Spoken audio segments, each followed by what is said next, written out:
He showed the world how to fly, anytime, anywhere, before anyone had even heard of the Wright brothers.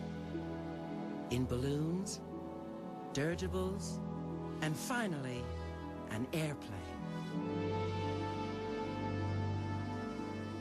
He was the most famous person in his time.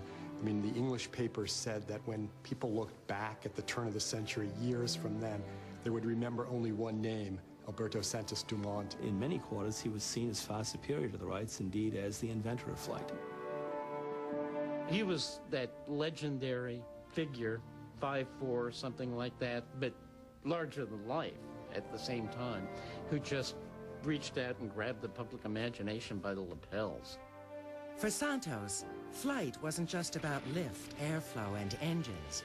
Flying was his theology, based on a belief that flight would unite the world, helping to end war and discord.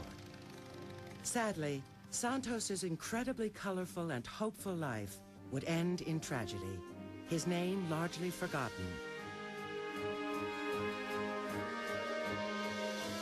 Yet when modern flight was born little more than a century ago, it was Santos who carried the world aloft on his frail and troubled shoulders.